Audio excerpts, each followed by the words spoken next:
Hey, what's up, everybody? True Boxing here. Thank you for coming back to get hit with the truth. So today we're doing a what's next on Robson Conceicao, the now former WBC Super Featherweight Champion, following losing the title to O'Shaquie Foster in their mandatory rematch that took place on November 2nd in the main event of an ESPN card. Now, before we get into that, if you could smash the like button, leave a comment, or subscribe to the channel, I really do appreciate any and all support that I can get as I continue to build my channel here. So, this video where I'm changing up my what's next, and I'm going to shorten them. Instead of running through every possibility, I'm just going to give you, if it's a challenger like Conceicao, I'm going to let you know if he has a shot at any of the champions in the division first, and then I will give you a 3-to-1 type what I believe are the top 3 options for Conceicao following, you know, the loss to O'Shaquie Foster. So first off, haven't heard any news since the loss to Foster about what Conceicao is going to do next. Nothing. We know after the fight, he called for a third fight with O'Shaquie Foster, but O'Shaquie Foster made it clear that he wants the winner of Valdez and Navarrete, who are competing for the WBO title in a mandatory rematch on December 7th. So let's look at the champions right now and see if Conceicao has an opportunity at any of the 4 world titles coming up soon. First, for a third fight with O'Shaquie Foster, I mean, it's a possibility, but I don't think it's going to happen next. I really believe O'Shaquie Foster is going to get the winner of Navarrete and Valdez, especially if it's Navarrete, because that'll be 2 wins over Valdez. And he probably will, and it's a mandatory fight for the WBO, so Navarrete will have an optional fight to take. And I believe because this was a mandatory fight ordered by the WBC between Foster and Conceicao too, I think these guys will both be able to collide. So do I think he has a chance at Foster? No, that's my answer. Emmanuel Navarrete, I don't think so. Which will be a rematch. You know, if Navarrete loses to Oscar Valdez, I think a third fight for Navarrete is in the books, or he's just going to venture up to lightweight, probably take some time off. But I do not see a rematch with him and Conceicao. Well, especially for the WBO bout. I don't see him challenging for that. The IBF title, currently held by Anthony Cacace. This fight, not on the table. Cacace has a mandatory due next that he's taking against Eduardo Nunez. So that's not going to happen. And then the WBA title, currently held by Lamont Roach Jr. Lamont Roach is actually moving up, I believe in March, moving up to lightweight to challenge Tank Davis for the lightweight title.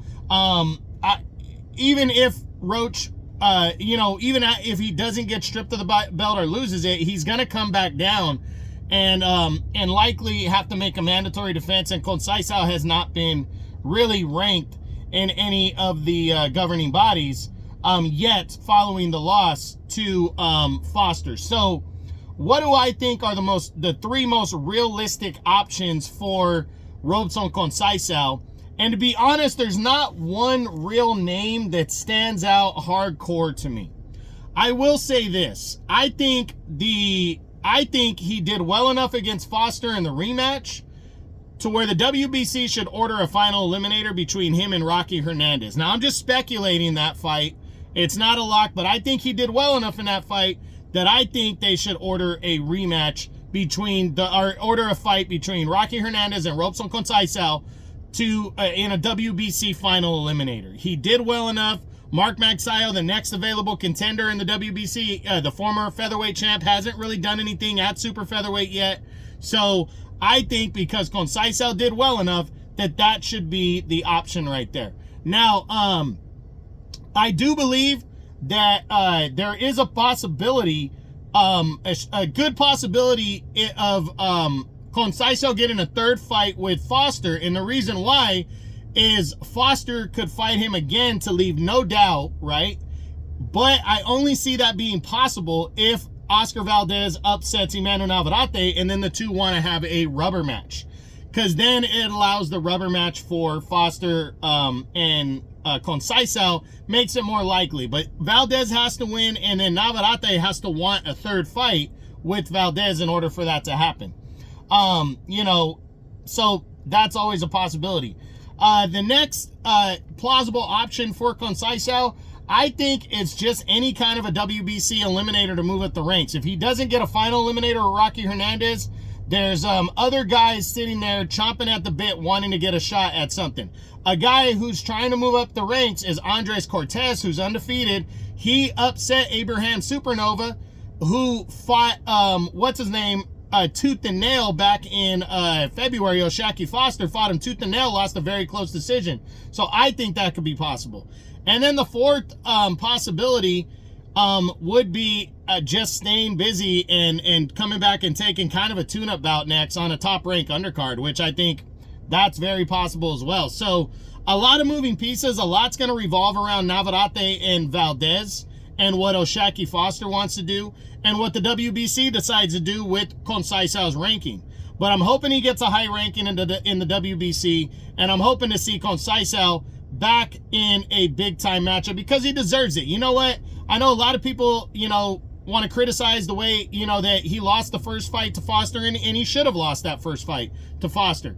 But the rematch was the fight that we thought we were going to see the first time.